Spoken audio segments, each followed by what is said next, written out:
Oke, ketemu lagi dengan saya De Kurnia di channel.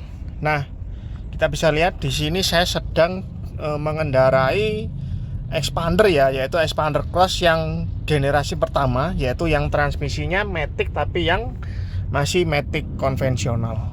Nah, untuk expander cross saya ini adalah tahun 2021. Pada video kali ini saya akan bahas ngobrol-ngobrol ringan aja ya, apa yang menjadi titik positif dari expander cross ini daripada mobil lainnya ya, yang saya rasakan individual saya sendiri ya, menurut apa yang saya rasakan sendiri selama saya pakai expander cross ini dari 2021 sampai sekarang 2024, bahkan hampir 2025, jadi sekitar 3 tahun sampai 4 tahun. Apa yang menjadi titik positif ya, yang dimana saya masih bertahan untuk mempertahankan expander cross ini sebagai mobil jarak dekat ya untuk saya, karena di rumah saya ada Innova Reborn juga. Kalau Innova Reborn saya biasanya pakai untuk luar kota, jarak jauh, itu nyaman sekali, enak sekali karena powernya memang besar ya. Sedangkan expander cross ini biasanya saya pakai untuk jarak dekat aja, nggak sampai 100 kilo, misalkan 20 sampai 30 kilo ya, saya biasanya pakai expander cross. Ya, apa yang menjadi titik positif kenapa saya masih pakai expander cross ya, kenapa nggak dijual aja, ganti misalkan di merek sebelah, ada RAS, ada BRV, bahkan ada Suzuki SL7, bahkan sekarang ada gempuran mobil-mobil hybrid ya. Kenapa saya masih mempertahankan expander cross ya? Di video ini saya akan bahas menurut pengalaman saya pribadi sendiri ya, selama saya pakai expander cross ini dari 2021 sampai sekarang. Nah, yang pertama kita bahas dari yang paling terasa ya, maksudnya yang paling menjadi titik positif menurut saya ya, saya sebagai pengguna langsung di expander cross itu, yaitu suspensinya, kenyamanannya ya.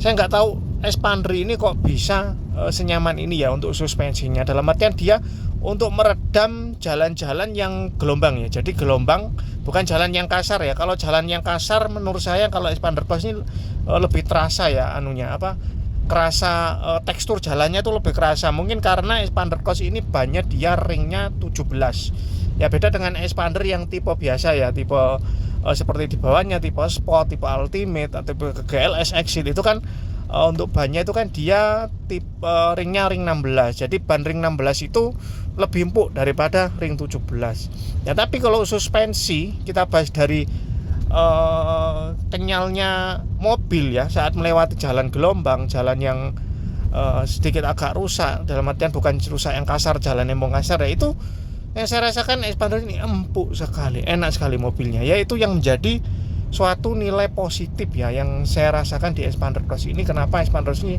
masih saya pertahankan untuk sebagai mobil harian atau mobil jarak dekat ya, seperti itu yang pertama ya, kenyamanan nomor satu juara ya. Lalu yang kedua, setirnya ini enteng sekali, enak sekali. Jadi kita buat di jalan-jalan yang misalkan macet, kita parkir di mall, untuk muter setir itu enteng ya, karena dia tipenya EPS ya. Mungkin mobil lain di kelasnya ya sama entengnya lah ya, karena untuk mobil EPS sekarang ya setirnya memang enteng-enteng karena dia pakai electric power steering, kata lain dari EPS tersebut ya, seperti itu. Jadi kenyamanan dan setirnya ini enteng. Jadi mau pakai dalam kota ya, maupun pakai menurut saya paling enak dalam kota. Tapi kalau di tol, expander cross ini kalau kecepatan tinggi ya di atas 130 itu agak ngeleyang ya, dalam artian agak gerak, agak obah. Beda dengan mobil Innova Reborn ya, beda lah ya, dia kelasnya juga beda karena dia juga diesel. Lalu untuk berat bodinya juga lebih berat Innova Reborn, seperti itu. Tapi kalau expander cross ini menurut saya nyaman untuk di dalam kota, enak sekali, nyaman sekali ya, seperti itu yang kedua ya, kenyamanan dan setir. Lalu yang ketiga yang menjadi sangat nyaman sekali, ini kacanya ini besar loh. Ini kacanya ini terasa lapang ya, jadi kita melihat itu enak. Kanan ini kelihatan semua ya, pilar A-nya ini nggak ganggu sekali. Lalu pilar A yang sebelah kiri juga kecil, jadi nggak ganggu. Ini pandangan lebih luasa ya daripada saya bandingkan dengan yang saya punya ya, Innova Reborn. Jangan nanti di komen ya beda kelas Innova Reborn dengan expander. Ini saya katakan yang saya punya. Jadi yang saya punya itu Innova Reborn dan expander. Kalau Innova Reborn itu lebih kecil, kacanya lebih sempit ya seperti itu. Jadi untuk dalam kota macet tuh enak expander ini, lebih leluasa kita mandang jalan itu ya. Nah itu yang ketiga. Lalu yang keempat yang menjadi titik positif dari expander cross ini yaitu kabinnya dia luas ya, lega, baik dari kaki ya, dari paha ini, lalu dari penumpang kiri juga, tengah ini luas ya. Kita mengendarai mobil itu terasa lapang, nggak terasa sempit. Meskipun kita bawa banyak orang, banyak barang, itu terasa lega ya, seperti itu. Jadi kita merasa nyaman ya di dalam mobil itu, merasa nyaman. Selain dari suspensi empuk, kelegaan kabin pun juga mendukung di expander cross ini, yang menjadi titik positif menurut saya di expander cross ini ya. Lalu yang selanjutnya ini yang menurut saya beda dengan yang lainnya, dia spionnya ini besar ya. Nah, spionnya ini besar sehingga kita pandangan ke belakang itu lebih leluasa. Jadi pandangan kita ke belakang itu lebih kelihatan semua ya, spionnya ini besar. Nah itu besar dibandingkan kompetitornya misalnya RAS, BRV itu ya jauh besar expander ini ya. Ini jadi kita lihat ke belakang itu lebih enak ya. Jadi di dalam kota macet-macet itu untuk lihat-lihat belakang parkir itu lebih lebar ya. Memang bodi expander cross ini kan besar ya, nah, sehingga membutuhkan kaca spion ya yang besar. Kalau kecil ya lucu jadinya ya, seperti itu ya. Nah menurut saya itu aja ya yang menjadi titik positif dari expander cross ini yang saya rasakan selama dari 2021 sampai sekarang 2024. Jadi sekitar 3 tahun. Yang pertama saya ulangi lagi, untuk suspensinya nyaman ya, tapi suspensi untuk peredaman jalan yang gelombang-gelombang yang mentul-mentul, misalnya kita melewati polisi tidur atau apa, itu empuk, terasa empuk sekali, enak ya. Tapi kalau jalanan sambungan aspal itu lebih enak yang expander yang ring 16 yang banyak profilnya lebih tebal. Kalau ring 17 itu lebih kerasa kasar ya tekstur dari aspalnya, seperti itu ya. Lalu untuk setirnya ini dia ringan ya, ringan seperti itu. Lalu pandangan kaca ini terasa leluasa, lebar ya. Jadi kita lihat jalan itu terasa lebar ya, nyaman. Kita kendarai di dalam kota, dalam macet itu untuk lihat-lihat jalan itu lebih leluasa, lebih enak, seperti itu ya. Lalu yang kemudian joknya ini atau tempat duduknya ini, kabinnya ini luas ya, lebar ya, sehingga kita mengendarai jalan tuh nyaman. Nah ini belakang juga ini lebar kabinnya ya, jadi enggak sempit ya, seperti itu. Lalu spionnya lebar juga ya. Ya itu aja menurut saya yang menjadi nilai positif ya di expander cross saya ini selama saya pakai 3 tahun. Jadi bagi yang ragu ya untuk mau beli expander atau mau pesaingnya misalkan RAS, misalkan SL7 ya, yang saya sebutkan tadi itu sebagai pembandingnya ya. Kalau masalah kelegaan kabin, saya jamin nomor 1 paling lega ya expander cross ini, kalau kita cari kabin yang luas ya, seperti itu ya. Tapi kalau suspensi, kalau expander ini empuknya kalau menurut saya sama dengan SL7 ya. SL7 atau R3 itu empuknya, shocknya itu kurang lebih karakternya hampir sama dengan expander ini ya, dia karakter suspensinya. Jadi empuk-empuknya itu sama ya dengan expander. Tapi kalau dengan RAS, dengan Terios, waduh, kalau RAS Terios itu suspensinya itu keras sekali ya. Kita kalau habis mengendarai expander atau SL7, kita naik RAS terasa nggak enak sekali, terasa kita ya naik mobil yang terasa naik gerobak. Kalau orang kata bilang terasa naik gerobak, seperti itu ya. Tapi ya nggak seperti gerobak, tapi memang suspensinya keras. Memang RAS Terios itu dari gen pertama keluaran yang awal, yang konde itu sudah keras suspensinya ya, seperti itu ya, keras dan limbung ya. Nah, anehnya seperti itu. Harusnya suspensi yang keras itu mobilnya nggak limbung. Nah, tapi RAS Terios itu suspensinya keras, limbung juga ya, nggak enak sekali ya kalau masalah suspensi ya. Tapi kalau brand ya, dia kan Toyota, Daihatsu untuk Terios, RAS untuk Toyota itu brand ya, dia nomor 1 ya. Brand nomor 1 ya, siapa lagi kalau nggak Toyota, seperti itu ya. Spare part, after salesnya juga lebih baik ya daripada merek-merek yang lain ya. Kalau kita mau cari brand ya ambil RAS Terios, seperti itu. Tapi kalau kita kenyamanan ya antara expander ini atau SL7 atau SL7, seperti itu yang di kelasnya ya, seperti itu. Lalu kelegaan kabin menurut saya dengan SL7 ya atau SL7 itu lega expander ya.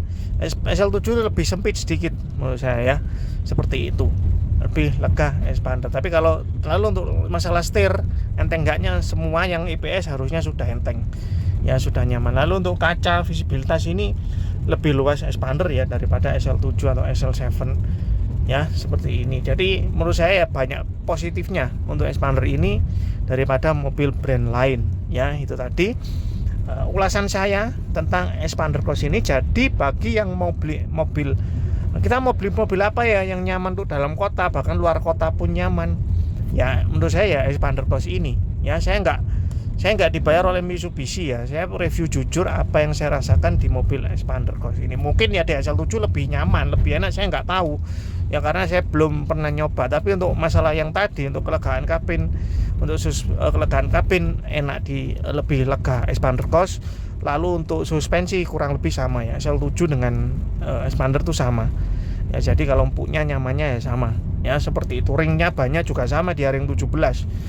Lalu untuk mesin ya, untuk mesin sebenarnya di expander ini nggak ada nilai lebihnya ya dari mobil yang lain ya, sama aja ya. Mesinnya dia juga 105 PS ya kalau nggak salah ya, ya sama aja.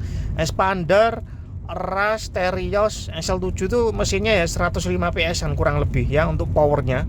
Yang torsinya pun juga sama-sama. Lalu untuk transmisi maticnya sama-sama kita bahas matic ya. Kalau expander ini maticnya sama persis dengan maticnya SL7 ya, dia brand maticnya sama, jadi karakteristik maticnya pun sama ya, beda di mesin aja. Tapi kalau mesin kan dia